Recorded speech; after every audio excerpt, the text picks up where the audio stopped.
Nothing to say.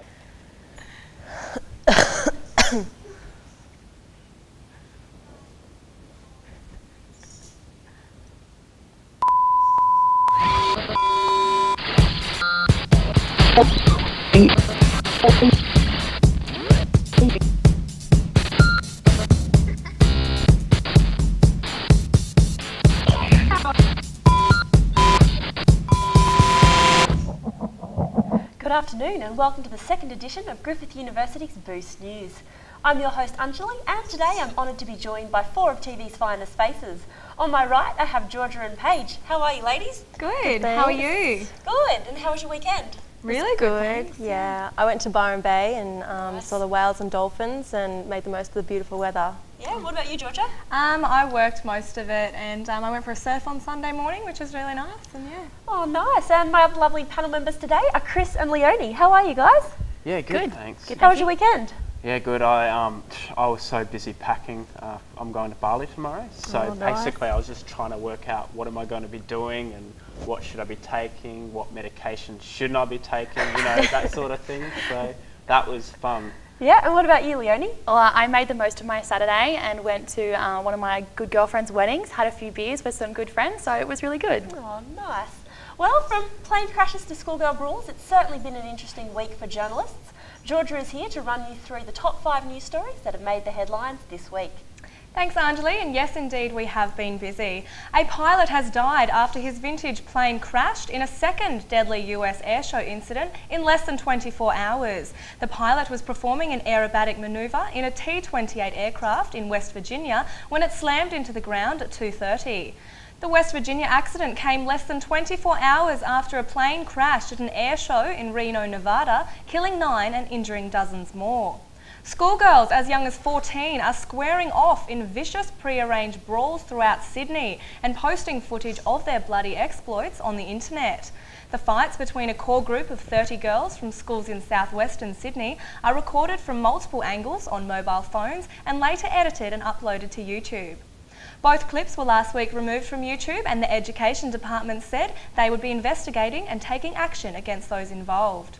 A survey has revealed a number of schoolies will be ditching the glitter strip this year and are planning to head overseas. With Thailand being the most popular destination of choice, police fear the full moon parties are attracting school leavers due to their easily accessible drug trade. Griffith University's own Michael Kelly will be graduating this year with a degree in nanotechnology and photonics. Only one thing, he is just 17. This whiz kid commenced his university degree at just 12 years old and hopes to become a doctor before his 21st birthday. And finally, the Coalition has said it's prepared to negotiate proposed amendments to the Immigration Act if Labor agrees to greater human right protections for asylum seekers. Labor is proposing the changes after a High Court ruled the Malaysian deal unlawful. Thanks, Georgia. Now, I'm sure Julia Gillard is trying to gain as much support as possible before the next federal election. And if she wants to keep the support of independent MP Andrew Wilkie, she'll need to consider his poker machine legislation. Now, Mr Wilkie backed Ms Gillard to form a minority government in exchange for a promised mandatory pre-commitment scheme which will force gamblers to carry cards on them which have set bet limits. Now, Mr Wilkie has said he would either swap his support to the Coalition or no one if Labor failed to deliver the promised gambling reform by the 2012 May budget. The proposed legislation is causing a bit of a stir though, as gamblers contribute an estimated 40% of the club industry's revenue. So, clubs are continuing to fight Mr Wilkie's proposal to curb problem gambling. I'm sure many of you have seen the It's Un-Australian ads, but for those of you who haven't, let's take a look. My boy. The federal government wants to introduce laws that will hurt clubs and hurt rugby league. You'll need a licence just to play the pokies. It'll cost clubs billions of dollars, and that's money that won't be available to fund our great game. It'll strip more than $300 million from league over the next 4 years. Who voted to jeopardise the future of our great game? It's un-Australian. Spoken by Steve Mortimer for clubs. So, Leonie, do you think the club industry's $20 million campaign is having much impact? I think it has. I think those ads go straight towards what we truly believe in and what we see as being Australian. It's targeting everyone, all Australians, and we see a whole bunch of teenagers playing rugby, which I think is definitely nothing about gambling, but it's what will affect the clubs if the gambling legislation comes in. So you think they're targeting the right people? Yes, definitely. Yeah. What about you, Chris? What do you think about the matter? Yeah, they're definitely targeting the right people, I think. And also, you know, young kids running around, sort of tugs on the heartstrings sort of thing. Maybe they're trying to bring a more human face to the whole gambling sort of thing. Personally, I'm not, I've seen some of the damage gambling can do to the community. So it does do good things, but it also does some bad things as well. So gamblers with this legislation somebody else will be covering responsibility for them. Well, yeah, the legislation isn't necessarily going to stop people from gambling, but it is going to put a cap on how much they can lose. But that cap is determined by them. So what do you think about the matter? I think it is the most stupid idea. I mean, clubs, taverns, all those sorts of things, they actually make most of their money through their gambling and through their poker machines. And to take that away, you're eliminating so many options and, you know, like, ways to make profit and stuff. They're not going to make money. They won't survive. That's the thing. You know, I agree with Georgia. You know, I'm involved in surf lifesaving, and the pokies are our major source of revenue, and that money is being used to put equipment on the beach to save people's lives who are swimming. So I think it will be very detrimental to local clubs as well. However, I do think that Julia Gillard can take a good look at it, because she does need all the support she can get. Well, she needs to. She did make the promise. Exactly. Well, I think back on the other hand, what George was saying, that you need to go on the internet and register for a card which has your proposed limits on how much you can spend. Just for gamblers like myself, if I go to a club and want to have lunch, I walk in and I don't have a card because I'm not using the poker machines all the time, I can't just put in a couple of dollars. So you then start to lose my business through that as well. Exactly, and if you're not going to go on like a poker machine every day, who's going to bother signing up, and then who's going to play them? It just completely eliminates a whole market. Well, it's a good point. Anyways, thanks guys, and we'll be right back.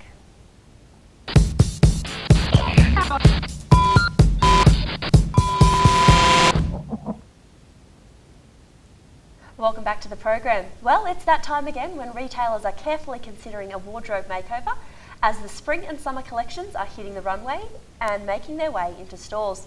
However, retailers are continuing to find themselves in quite a predicament as scores of consumers are turning to the phenomenon that is online shopping.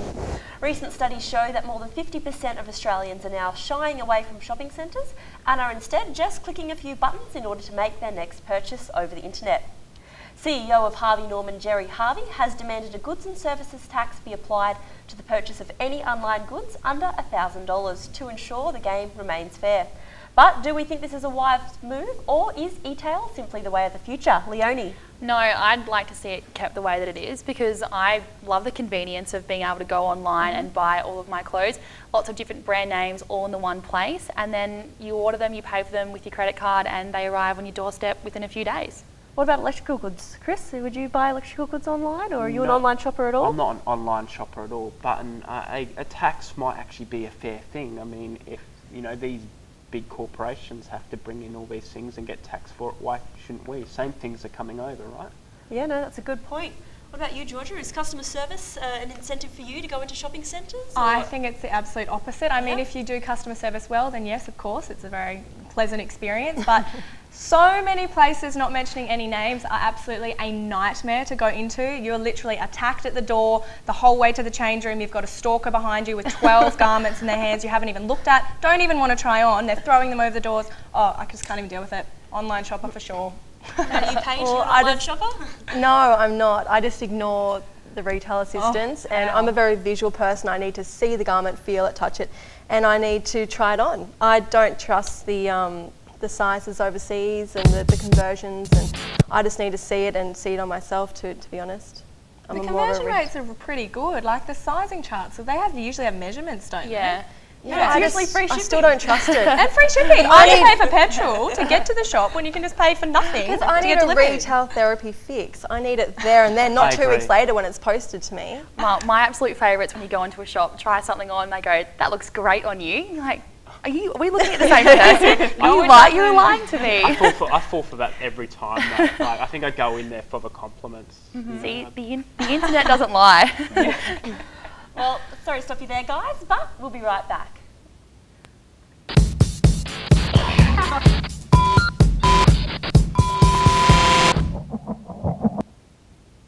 Thanks for joining us on Boost News and welcome back to the show. Graffiti. Is it an art or is it simply reckless vandalism of private and public property?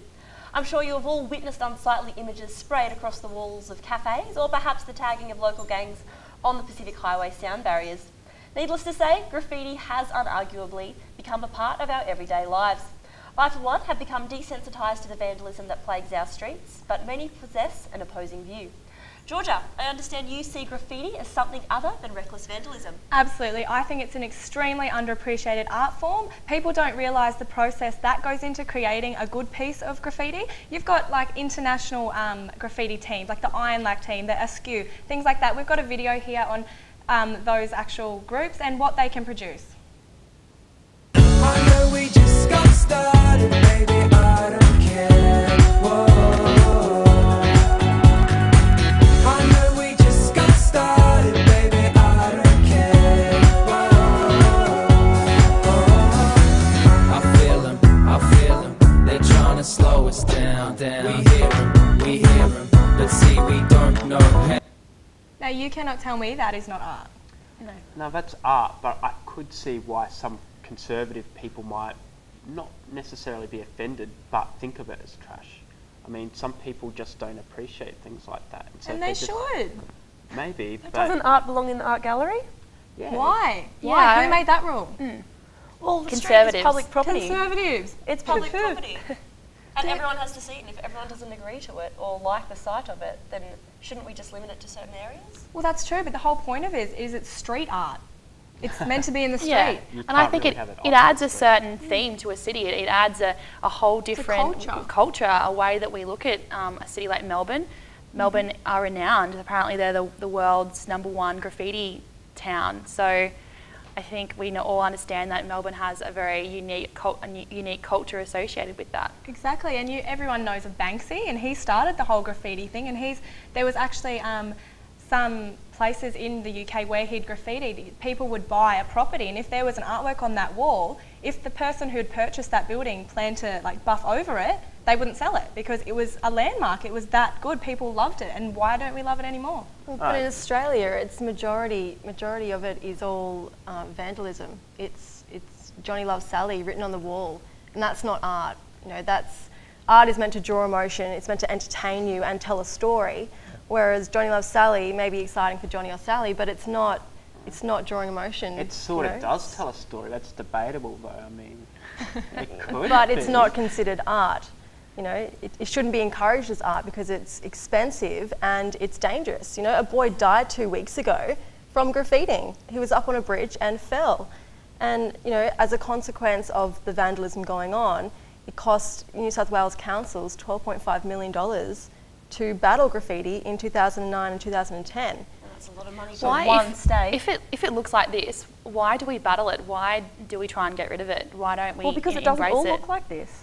No, But that's what I'm saying. That's where the line is drawn, and there is a difference between vandalism and graffiti art. Basically, there's no appreciation for it, so people are just going out and bombing their names on things because, you know, let's just go against the government or whatever, and they don't appreciate it. I think there needs to be a serious implementation of appreciation for such an amazing art form, and I'm very pro graffiti. What if it's on your front fence? I'll start a Facebook If group. it's good, it's staying. So tagging's not art? Tagging's definitely not art then? No, saying? not saying that at all. No, I think it's all under one umbrella. It's all vandalism, it's all graffiti. And Conservative. Yeah, you can't classify something like that because when you classify art, do we all agree what is art and what isn't art? We Exactly. If Picasso was to come and paint some crazy mural on a wall, is that art or is that vandalism? Sorry to stop you there, Georgia, but it's certainly a contentious issue, as with all the topics we have discussed today. But unfortunately, we are out of time and have to wrap things up for today. Boost News will be back next Monday at 4 p.m, so be sure to tune in for your weekly update on the latest news and the current affairs. Boost News, research summarised and regurgitated for your convenience.